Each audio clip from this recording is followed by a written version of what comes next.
오늘은 저 이거 날라갔어요, 진짜. 그러니까 우리는 왜 그렇게 애써 나를 붙잡고 동시에 무너질까? 왜 가장 좋고 아름다운 순간에서조차 불안해질까? 이거는 인간의 그런 성격 문제가 아니라 존재의 구조다라고 얘기하는 측면이었는데, 운명이란 뭐냐? 고대에서 이제 현대로 쭉 이걸 개념을 가지고 와요.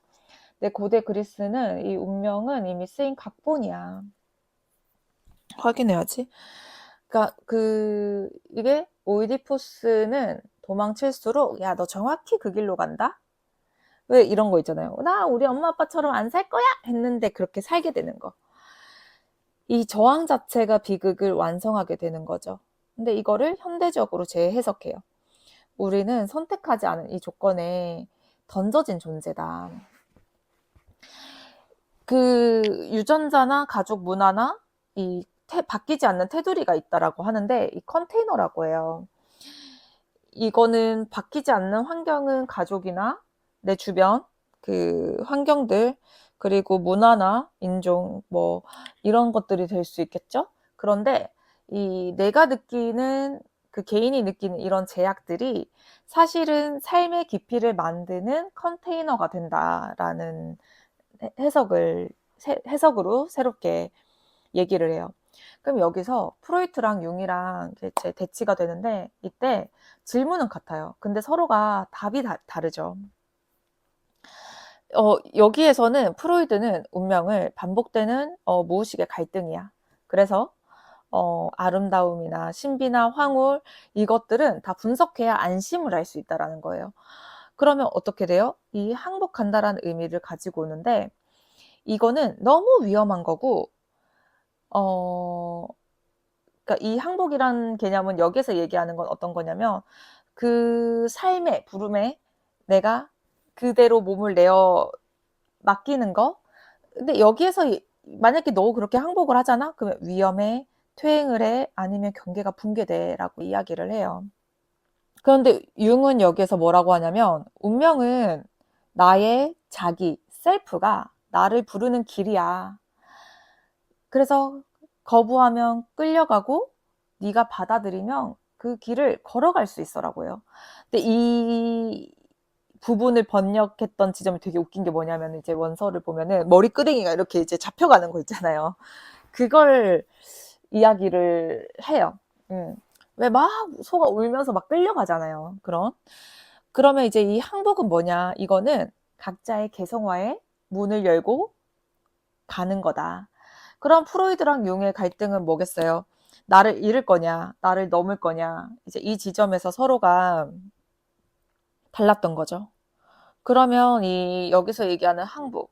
그러니까 여기서는 항복 이건데, 저는 좀 한국식으로 나오면 좀 더 받아들임?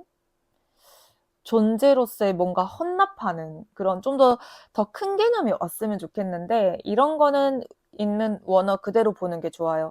여기서는 surrender이라고 나오는데, 얘는 이 surrender은 항복한다라는 게 굴복이나 포기나 체념한다는 뜻이 아니다. 항복은 내가 가지고 있는 나의 거짓자 있죠. 이런 거짓자를 해체시키는 거다. 그래서 이 항복을 하게 되면 붙잡고 있던 내가 아는 나를, 내가 지금까지 알고 있던 나를 내려놔야 되는 때가 오는 거예요. 근데 그러면은 무섭겠죠. 그래서 더 저항을 하는 거고, 하지만 이 항복을 했을 때 여기서 진짜 나가 시작된다. 그러니까 이거는 관계에서도 저는 이 지점들이 참 좋았던 게, 내가 아는 내가 아니잖아요. 그러니까 여러분, 뭐 물론 첫 연애 하셔가지고 바로 결혼으로 하시는 분들도 있지만, 그래도 뭐 이 사람 저 사람 만나서 정착하는 경우가 있는데, 그때 각자 다 스스로가 가지고 있는 나를 데리고 와요. 근데 그 커플도 이렇게 서렌더리 중요하다라고 이제 이야기가 나오는데, 그래서 나오는 게 깨어짐과 아름다움이라는 파트가 나와요. 여기에 시작으로 자유의 종이라는 게 나오는데, 이 자유의 종은 한번 쳐보세요. 얘가 계속 깨져요. 근데 이 깨지는 게, 얘는 이 종이 사실은 얘를 계속 보수를 하는데도 종을 올릴 때마다 이 깨어지는 게 생기는 거예요. 그래서 사람들이, 얘는 비록 깨어지지만 그 어떤 종보다 크게 올린다. 이게 존재적인 얘기죠. 그랬을 때 이 킨츠키 작업을 가지고 옵니다. 이 킨츠키가 뭐냐면 깨진 접시를 그 금으로 메꾸는 작업이잖아요. 그때 그 균열된 것들, 이 깨어진 지점들을 금으로 메운 이 지점들, 이 자체로 얘는 이미 하나의 고유한 거고 아름다운 작품이 되는 거예요. 그러면 문제는 깨어졌다는 거냐? 아니다. 이 진짜 문제는 내가 이 깨졌다라는 거를 숨기는 태도다 라고 이야기를 합니다. 그러면 아름다움은 왜 불안을 부를까? 이 아름다움이란 이 경계가 느슨해지는 경험이다. 뭐 사랑도 그렇고 예술도 그렇고 자연도 그렇고 이 황홀도 그렇고. 그래서 우리가 사람들이 그런 아름다움 앞에서 계속 분석하려 하고 통제하려 하고 때로는 감정을 줄이려고 든다는 거죠. 그래서 여기서는 프로이드조차 이런 아름다움 앞에서는 끝내 분석으로 도망을 쳤다라고 이야기를 하는데 우리는 고쳐야 할, 글쎄요. 저는 고친다라는 말보다 그냥 수정 보완이 더 좋은 것 같아요. 왜? 내가 좀 더 이 삶을 잘 살기 위해서 거기에 적응하도록 뭔가 더 디벨롭 되는? 그러니까 우리는 살아내야 할 존재지 어떤 낙인이나 거기 가둬질 그런 존재는 아니라는 거겠죠. 그래서 운명은 나를 가두는 벽이 아니라 나를 빚어주는 틀이다라고 이야기하는 파트였습니다. 까먹었다. 제가 이거를 했을 때 되게 좋았어요. 왜냐면 뭐 물론 저를 가까이 아시는 분들은 알겠지만 저는 뭐 공부를 되게 좋아했는데 학창 시절에 짧게 얘기하자면 중학교 때 저희 부모님이 하시던 사업장이 다 불이 났어요. 근데 그 당시에는 이제 어쩔 수가 없어가지고 제가 생각하기를 멍청한 척 살아야겠다. 그냥 그 부모님을 힘들게 할 수가 없으니까 이제 어찌저찌 해서 지방대를 갔어요. 지방대를 갔는데 그 상담이라는 부름 앞에 제가 숨이 멎는 그런 느낌을 느꼈어요. 너무 재밌는 거예요. 이 상담이. 이 프로이트의 꿈의 분석부터 시작해서 하는데 제가 그 초등학교 때부터 쓰던 그 꿈일기라든지 저의 생각일기라든지 데일리한 일기라든지 이런 행위들이 쫘라락 붙어오는 파노라마처럼 이제 그런 경험을 하면서 책을 읽을 때마다 이 책이 나한테 말을 거는 것 같더라고요.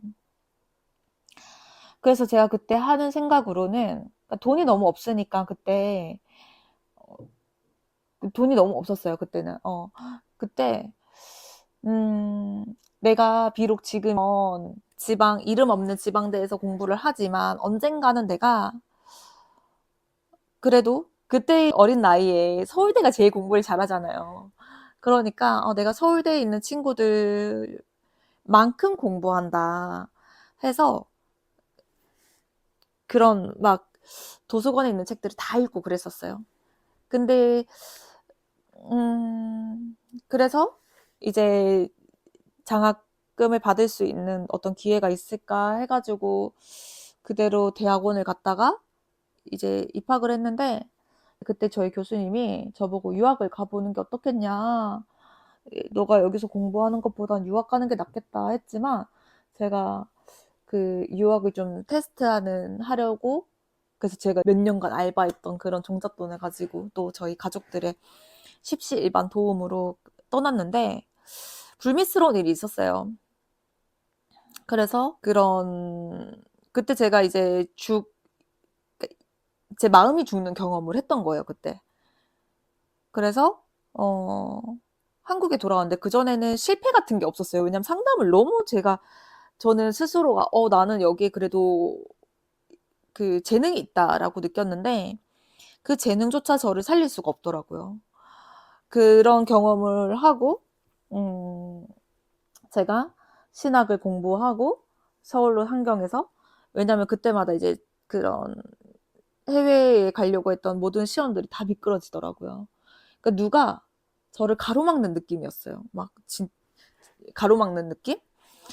그래가지고 막 울며 겨자 먹기로 그때 이제 국내에 있는 신학 대학원을 갔다가 졸업을 하는데 그때 제가 처음에 유학 준비를 그래도 해보겠다고 마지막에 도전을 해보겠다고 도움을 받아서 신촌 앞에 산 적이 있었단 말이에요. 20대 때 대학을 졸업하고죠. 그때 제가 연세대 교정을 연대 앞이어서 거기가 연세대를 이렇게 걷게 된 적이 있어요. 그때 느꼈던 게 나도 여기서 공부하고 싶다. 근데 그 어린 마음에 언감생심이잖아요. 서울에서 공부할 돈이 어디 있으며 그 학교를 준비할 돈이 어디 있으며 할 수 없다고 생각을 했었거든요. 근데 제가 연대를 갔습니다. 마지막 대학원 석사로. 그러면 이걸 이루는데 거의 9년? 10년이라는 시간이 걸렸단 말이에요. 얼마나 긴 세월이에요, 여러분. 그때 제가 이 목표를 딱 뭔가 이루는데 그때 좋으면서도 되게 시시했어요. 그게 이게 그렇게 내가 달려왔던 길인가? 그러면서 별거 없구나. 그러니까 이 학교를 자퇴를 하고 싶더라고요. 네. 그때 막 부모님이 말리셨어요.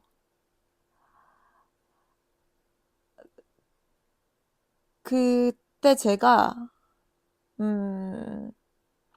저는 완전 산산조각이 났다. 그 무엇도 할 수 없겠다.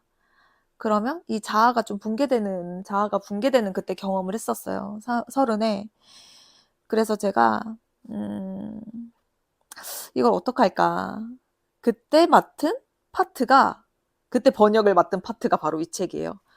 그 교수님이 막 외국에서 이제 방학마다 책을 구해 오셔가지고 랜덤하게 조별로 딱 책을 주셨어요. 야, 니들 이거 번역해 이렇게. 그때 받은 책이 이 책이었어요.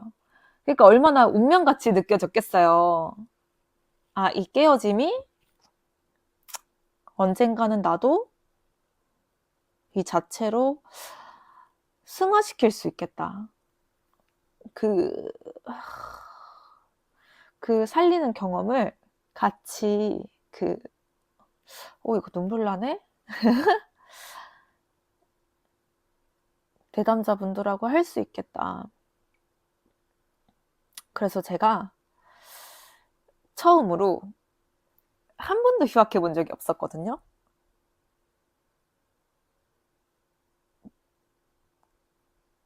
모아뒀던 돈을 가지고 다 그만두고 미국으로 갑니다. 그때 그 어떤 이름이나 분석이나 통지 말고 살아내보고 싶어서 미국행을 결정해서 이렇게 몇 달 있다가 다시 돌아오고 코로나 때 이제 코로나가 닥치고 그러면서 제가 남은 공부를 하고 더 많은 그 실천 현장으로 가야겠다. 원래 박사를 바로 가고 싶었는데 그러지 않고 미친 듯이 상담만 했어요. 하루에 뭐 10시간씩 막 12시간씩 했을 때도 있었던 것 같아요. 그래서 막 그런 3, 4년을 빡세게 하니까는, 거의 4,000건이 넘는 상담을 하게 되더라고요. 그때 저를 붙들어줬던, 그런 지문이었어요, 이게. 그래서 꼭, 여러분들하고 한번 나눠보고 싶었습니다. 네. 누군가가, 내 자아가 좀 해체된 것 같은 느낌? 내가 좀 진짜, 어, 볼품없다. 그러니까 소용이 없다. 나는 다 깨졌다. 나는 그냥 상상조각난 그릇이다. 그렇게 느껴지신다면 이 킨츠키 와비사비가 여러분들에게 다시 그 깨어진 틈들을 이어주는 이음새 역할을 해주는 그런 살아있는 터칭으로 갔으면 좋겠어요. 네. 좀 제가 이게 롱폼은 너무 다들 지루해 하셔가지고 안 찍었는데, 그래서 되게 줄여도 16분이 나오거든요, 여러분. 좀 봐주세요. 그럼 여러분, 돌아오는 설날 잘 보내세요. 안녕.